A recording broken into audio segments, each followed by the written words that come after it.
producing the matter on the spot now. When I started here over a year ago, I was bringing in, you know, sacks. I was like bringing in sacks of manure and shredded wood and stuff like that. But now we're generating itself, and I even got the school to cut the grass and, you know, look after that grass, bring it to me so I can mulch. And look at that there, little one's coming through. So I'm gonna pause this and we'll talk in a second.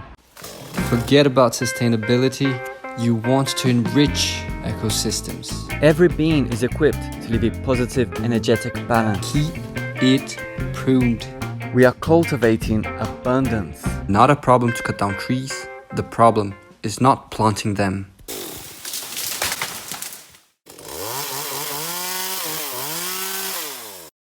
Yo, what is up, Agroforestry Academy? You know where I'm at. I'm back here in my daughter's school. You know I love these projects. You know I try to say that's the way you should go on in your school, in your children's school, in your local community, at the bottom of your building, any way you want. Go there and plant the thing. Alright, so we've got the kids, everyone's hype. Yeah. So it's just beginning of the term. A few things, look, before we went away last year, here it's summer, it's raining in the summer. So just before we broke up for Christmas time, we planted, you know, this bed of roots. What's really great about this is we planted sweet potatoes, cassavas and yams. And basically what's really cool about it is all this material was here previously in this exact bed. So all of this material was in this bed. So we had some courgettes, we had some corn, we had some quail, and all of that was reused. We had some weed. All of that was reused to cover the bed, and there was some banana trunks covering it from previously, and we're still able to use some of that. Some of that had already decomposed, and you know, very just a little sprinkle of manure, just to play it safe. But you know, this is a live wire here, man. This soil here is live. So much worms that really no necessity for any manure, especially with these kind of cultures. They're very robust. So I'm really chuffed about, you know, the amount of organic matter that we reutilizing on the spot. Yeah. Basically roots, you know, we've got it like in our free course. You got it if you've watched it. We've got a plot on roots production. So here we've got the sweet potato, we've got the yams, and we've got the mandiocas, cassavas popping through. Yeah, there's some cassavas popping through. Yeah, with the yams. Yeah, the taros in the back there, and then the sweet potato here. That was sweet, man. Yeah, how the kids planted it. We've got some images. What was really great about this particular bed, again, we used all the organic matter that was here from the previous planting in this bed. So things like, you know, we had some leftovers of some courgettes, leafage. We had lots of corn and stuff like that as well.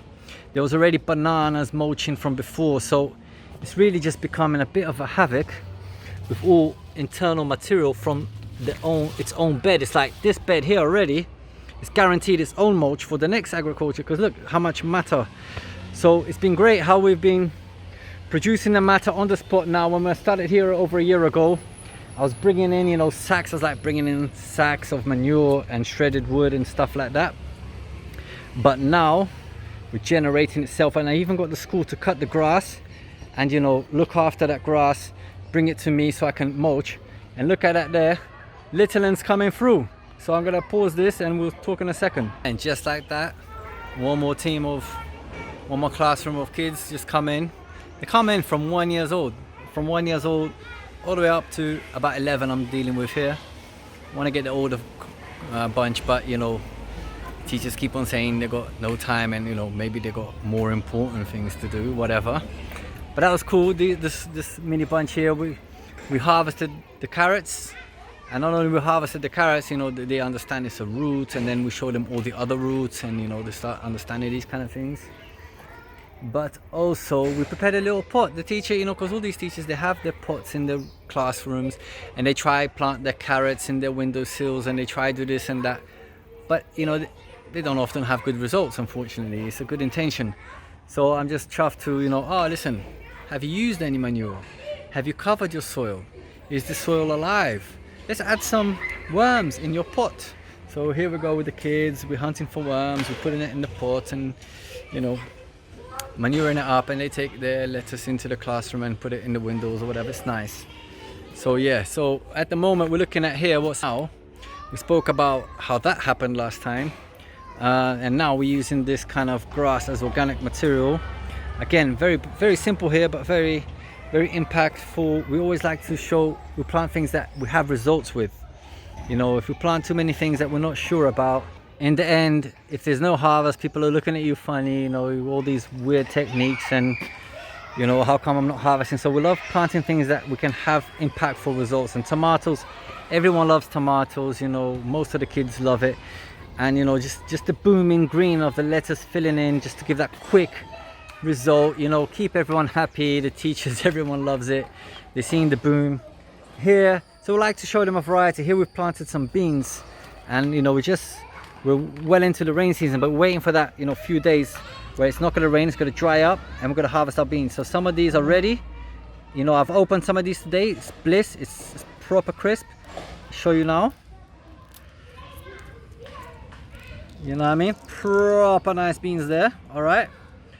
And a little bit of them are still green. So we're showing them a variety. So we've got beans, we've got the corn, we've got the carrots, we've got the leeks, you know, lettuce, tomatoes, the section of roots, and then, you know, we're gonna do a little forest thing in the back here, prune this down, get some coffees and papayas and passion fruit going on. But I'm trying to change things around this year.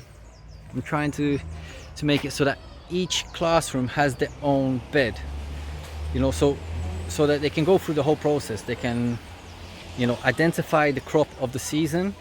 They can choose between, you know, the different stratas, you know, one from the low strata, one from the higher strata, and then choose their crops, build their consortiums, have their own vegetable bed, so that they can do all the process where they can plant it, maintain it, and harvest it. At the moment, people come in, one plants it, the other one come in the other day, someone else is ready to plant it today, so now you got to harvest, and it's just, the pattern is, it's a little bit funny. So obviously today I get very little time, so I'd rather get double the time with half the team, even if it means half the team do one term and then the other half do the other term. That means I get double the time, and then each one can have their own bed, and they can do like a financial viability of it. You know, means how much does a seedling cost? You know, how much time did it take us to plant? You know, things like that, and then they can harvest it, and they can weigh it. Each time they harvest, they can weigh it, and the idea is they take it to the canteen and they sell it to the canteen. So they got like, you know, 10 kilos of tomato now. So they, you know, they racked up like 80 reais. They can take it to the canteen, and I don't care if it's open for sweeties or you know, cake or even veg or dinner, whatever. The point is, I want to get, you know, the economical side of things, them thinking about this, you know, valuing food because they know how much work went behind it, and also understanding that, you know, this is a coin to exchange as well. You know, you plant your stuff and you can exchange it, and that'll be great, because then we get the canteen pumping with organic food. You know, I've got a situation where my son, or my divorced wife, she not having my son come here because it's not organic food throughout the school. The reality is you don't really find organic food throughout any schools around here. That's the truth. So if we can impact, you know, the agriculture side of things in the background, feed that to the canteen, and then we get a ripple effect on that, you know, hopefully. All right, so here I'm adding some images from some past times I've been here, how we planted things in the past. We're using a lot of this chopped grass right now, and yeah, man, just love it. I hope you love it. Let's hope you all get involved in your kids' school, because they're waiting around for one of us to do it. They're not going to be doing it, most likely. And if they are, great, tell me where it is, you know, let's recommend it to a friend and things like that, you know what I mean? But if it's not happening, we can make it happen. Every school will appreciate it. Every school wants, you know, parents to come in and say, oh, nice, so they plant organic here, you know, even if you don't eat organic, you're gonna like it in school. There's nice agriculture thing going on. So every school is gonna accept that project if you take it to them. I've never had resistance to planting veg in a school. All right, so go ahead, and you can even ask for a discount. That's great. All right, so from the Agroforestry Academy crew, let us know if you do anything similar. You know what? I'm running out of idea of, you know, wicked consortiums. So So if you have options of consortium you'd like to suggest, that'd be great, because at the moment I'm preparing a little spreadsheet, and I'm gonna give the kids options of different consortiums they can choose from. Right now we're gonna go into winter, we have a very dry winter, things like strawberries work well, you know, and we're gonna have a drip irrigation as well, so tomatoes work well, and we can get quite a lot done with drip irrigation. All right, leave your comment. Till next time.